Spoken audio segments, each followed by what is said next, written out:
This is where the fun begins. The Lord Be With You podcast show, also known as Christian Fandom Geek on YouTube, is a Red 5 show, also affiliated with Fandom Collective. So, enjoy the show, and the Force will be with you very soon on the Lord Be With You podcast show. Welcome to the Lord Be With You podcast show, also known as Christian Fandom Geek on YouTube.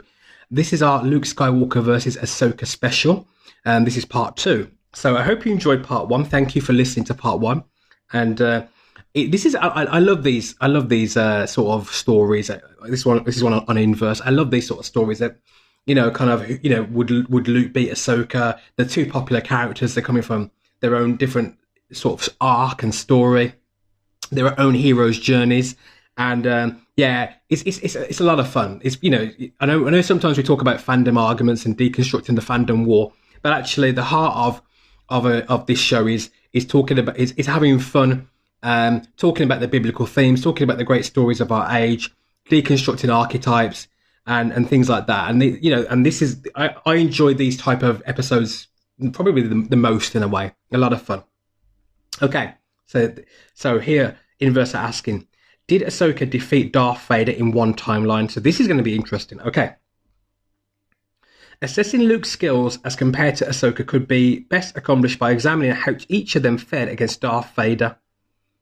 In Return of the Jedi, Luke manages to take out Vader's hand and basically could have ended his father's life had he not stopped himself. Yep, that's true. Let's continue. However, Luke was in Vader's head and also briefly let himself channel that sweet dark side energy to beat his father.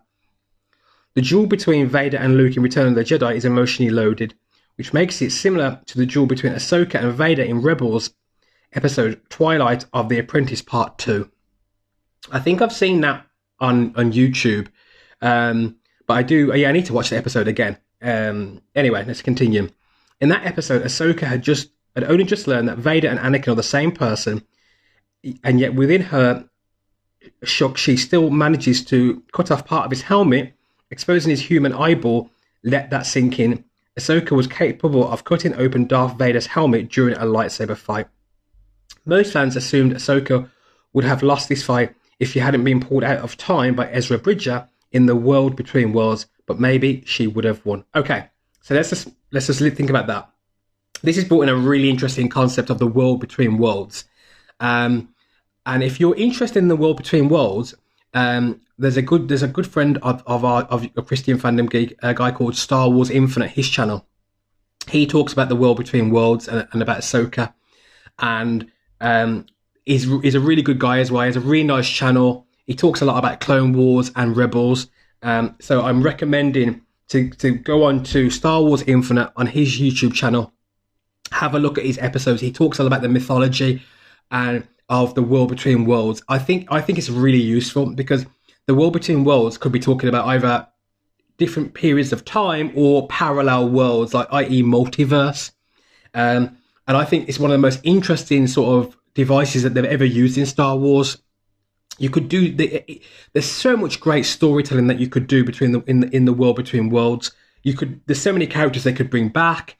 Honestly, they could if they have a proper coherent, sort of great continuity story there, they really could do some awesome things with Star Wars there. But anyway, essentially in that situation, Ahsoka did very well against Vader. Would she have been able to defeat Vader is another conversation, but she certainly stood toe to toe with Vader and did very, very well. Okay, fair enough. And actually, to be fair, Ahsoka is known as a really strong warrior, strong in the Force, and very well trained as well. So to be fair, she's no pushover. Okay, let's continue. Ahsoka managed to survive Order 66 and lay low throughout the Empire's reign. Had Ezra Bridger not yanked her out of that moment in time, it's conceivable Ahsoka could have taken out Vader, or at the very least, left him more wounded than Obi-Wan already had. Of all the fights we've seen Vader engage in during the time of the original trilogy, Ahsoka is a person who came the closest to taking him out other than Luke. Okay. So, yeah, I think, you know what? She probably did. So, in that respect, don't mess with Ahsoka. And if you're, and I think That's why a lot of you guys out there are Ahsoka fans, and I need to actually probably kind of watch some more of the episodes with Ahsoka, because I think I probably would end up being an Ahsoka fan as well. So it's nice that they've got a dominant female character who's powerful in the Force, who's well trained, who's headstrong, and I like her. I like what Ahsoka's about. Okay, so continuing, Luke versus Ahsoka, who would win? Okay.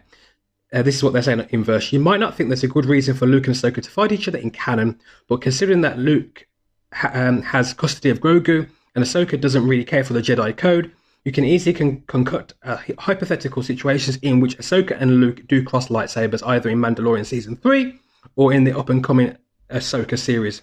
Okay, so for me, it depends how it's done. Under the Kathleen Kennedy's regime, you don't know how they're going to do things. Are they going to subvert expectations? If they're going to try and make one character look weak and the other look strong, and if they're going to try and do that, I'm not going to be happy with that. I think you've got to respect Luke. You've got to respect Ahsoka. You've got to respect that they both have a lot of fans. There's fans that are fans of both Luke and Ahsoka together. So I think if you're doing it, you've got to make Ahsoka look strong. You've got to make Luke look strong if you're going to do that.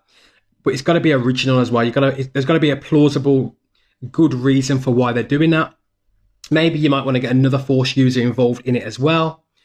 Either way, it's got to be done respectfully. It's got to respect lore and canon, but it's also got to be original. Got to be a good purpose to why they're doing that. So that's what I would say on that. But it would be interesting. It would be interesting. And obviously, I've spoken about this on the previous episode. There's a 30-year gap between The Return of the Jedi and The Force Awakens. And The Mandalorian, I think, is set about 5 years after The Return of the Jedi. So there's that gap of about 25 to 30 years that could do some great storytelling in that period of time, including Luke, Ahsoka, and others.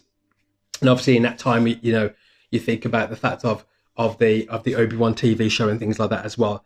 And obviously, the Mandalorian universe is probably the best thing about Star Wars at the moment. And it's argued that should be the emphasis of Star Wars going forward is a Mandalorian universe as well. So there's a lot that what they could do there, and I think that's something that should be looked at. Now, there is more of this story here, but I'm going to kind of leave it at that. I don't want the episode to be to go on too long on the episode there, especially I know what retention's like on YouTube. So we'll leave it on there. But I think for me, there's a lot of great storytelling there. I like what you could do with Luke versus Ahsoka, but there has to be a plausible reason, and it could intersect with Mandalorian Season 3 as well. And obviously also I think it would be a big boost to get Luke on the Ahsoka show as well. I'm really wanting the Ahsoka show to do well. I'm looking forward to the Obi-Wan TV show as well. So there is a lot of Star Wars content on streaming TV that's looking really positive for Star Wars, and this thing with Luke versus Ahsoka could be on that same sort of level. Now, in terms of who would win, I don't know. I mean, it depends what version of Luke Skywalker shows up. If it's kind of Last Jedi Luke Skywalker, then Ahsoka would probably win quite easily. But if it's the Luke Skywalker we got at the end of Mandalorian Season 2, with the an experienced, accomplished Jedi with the Force as his ally, powerful, dominant Luke, who still has faith in the Jedi Code and the Jedi Order, then you would get it would be a battle royal. It would be a lot of fun. It would be amazing. I might be giving Luke the edge there, but one of the things that this story is said on Inverse is that technically with a lightsaber, Ahsoka's received, more training on technique with different Jedi Masters, and even some of the ones that Luke had as well. So she would be more accomplished with a lightsaber, but would she be stronger than Luke in the Force? And that's where you have to kind of play out of. They probably could be quite similar with a lightsaber. Maybe Luke's stronger in the Force. I don't know. But it depends on how you're viewing it. Either way, I like it. I like the idea. Dave Filoni is obviously, he's a bit of a teaser. It doesn't mean that Dave Filoni is going to do that. If you want anyone with this type of story, you want Jon Favreau and Dave Filoni. You really do. They're the sort of ones that you want doing this type of story. you know, you don't want. I don't think you want to Rian Johnson with a story with an episode like this. You want Dave Filoni and Jon Favreau with something like this. So I hope you've enjoyed this episode of the Law Be With You podcast show, also known as Christian Fandom Geek on YouTube.